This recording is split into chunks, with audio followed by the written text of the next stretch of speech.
Assalamualaikum warahmatullahi wabarakatuh. Pada kesempatan kali ini, untuk memenuhi tugas embriologi dan perkembangan pada hewan, saya akan membuat dua jenis video. Materi yang pertama bertajuk tentang reproduksi seksual pada hewan. Dan yang berikutnya adalah siklus menstruasi dan estrusi. Kita masuki tema yang pertama bertajukan reproduksi seksual pada hewan. Pada pembahasan sebelumnya, kita telah membahas mengenai perkembangbiakan secara aseksual pada hewan. Dan juga sudah kita bahas mengenai contoh hewan yang melakukan reproduksi secara aseksual. Namun, tak ada salahnya jika kita singgung kembali mengenai apa itu reproduksi. Secara singkat, reproduksi adalah proses yang dilakukan oleh setiap makhluk hidup untuk menghasilkan individu baru. Reproduksi merupakan cara dasar mempertahankan diri yang dilakukan oleh semua bentuk kehidupan oleh pendahulu setiap individu untuk menghasilkan generasi berikutnya. Reproduksi seksual merupakan reproduksi yang melibatkan organ kelamin jantan dan betina yang ditandai dengan peristiwa pembuahan atau fertilisasi. Pembuahan bisa terjadi di luar maupun di dalam tubuh. Berdasarkan tempat, fertilisasi pada hewan terbagi menjadi dua, yaitu fertilisasi eksternal dan fertilisasi internal.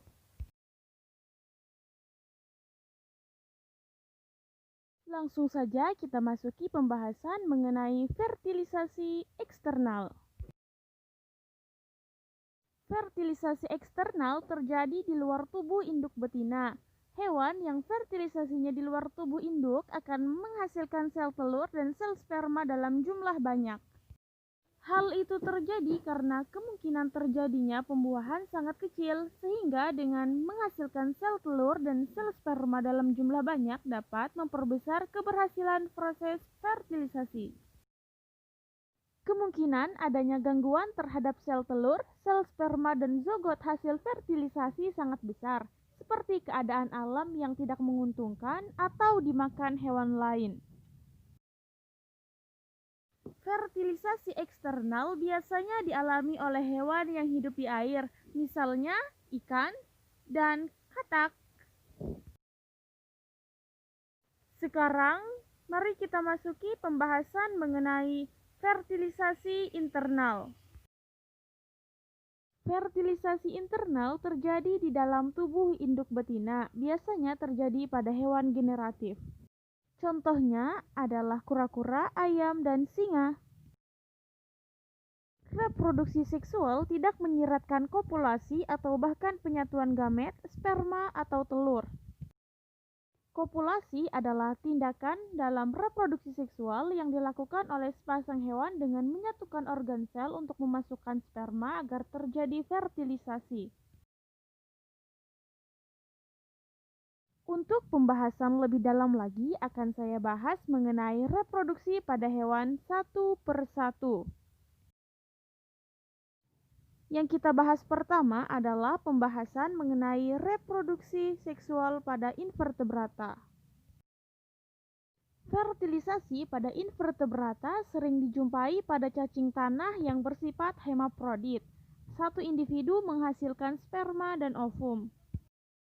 Adapun macam-macam reproduksi seksual pada invertebrata adalah sebagai berikut. Yang pertama adalah konjugasi.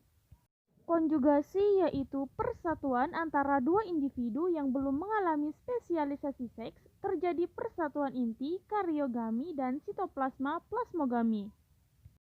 Contoh hewan pada fertilisasi ini adalah Paramecium sp. Reproduksi seksual pada hewan invertebrata berikutnya adalah fusi. Fusi yaitu persatuan atau peleburan dua macam gamet yang belum dapat dibedakan jenisnya.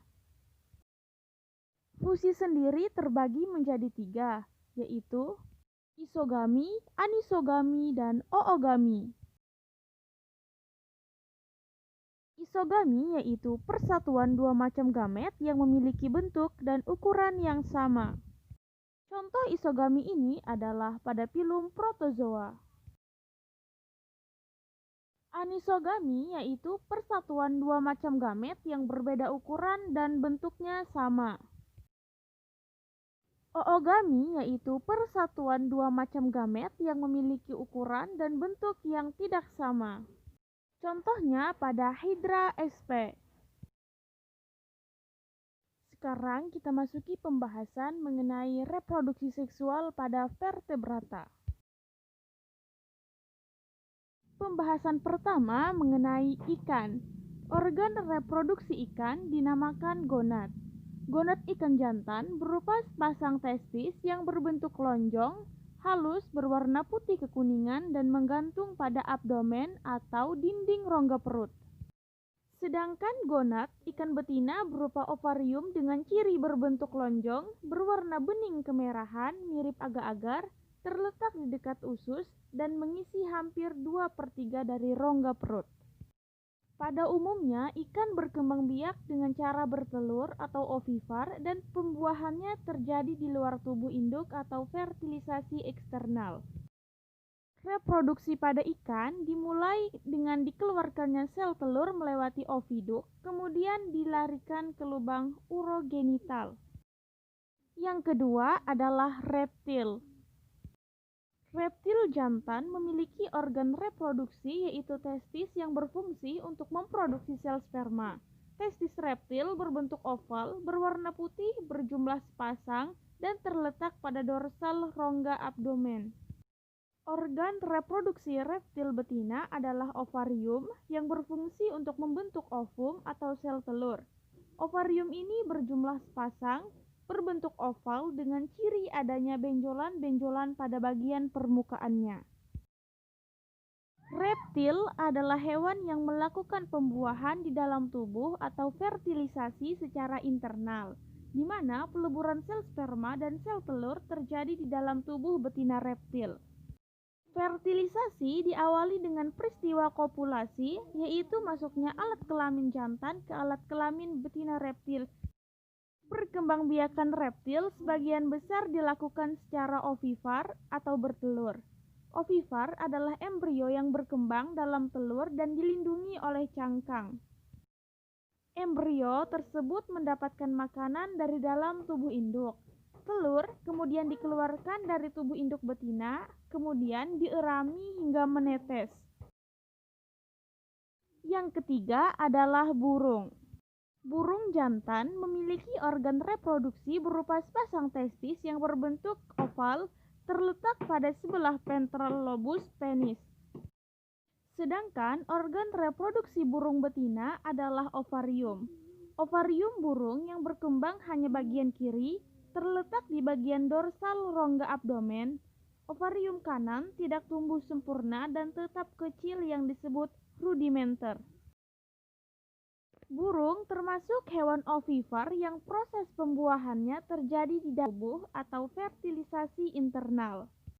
Fertilisasi pada burung akan terjadi di daerah ujung oviduk, ditandai dengan masuknya sel sperma ke dalam oviduk. Ovum yang telah dibuahi tersebut akan bergerak mendekati kloaka. Telur burung dapat menetas jika dierami oleh induknya. Pertumbuhan embrio menjadi anak burung sangat dibantu oleh suhu tubuh induk saat pengeraman. Yang berikutnya adalah katak. Katak jantan memiliki organ reproduksi sepasang testis yang berfungsi menghasilkan sperma. Testis katak berbentuk oval, berwarna kuning dan terletak di atas ginjal. Sedangkan organ reproduksi katak betina terdiri atas pasang ovarium. Ovarium katak terletak pada bagian belakang rongga tubuh dan diikat oleh penggantungnya yang disebut mesovarium. Ovarium pada katak betina berfungsi untuk menghasilkan ovum. Apabila telah matang, ovum tersebut akan ditampung oleh suatu corong yang dinamakan infundibulum.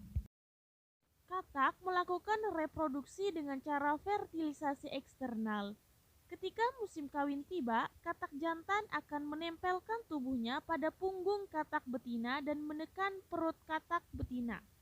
Sel telur dan sperma yang sudah melebur kemudian menjadi zigot dan berkembang menjadi embrio.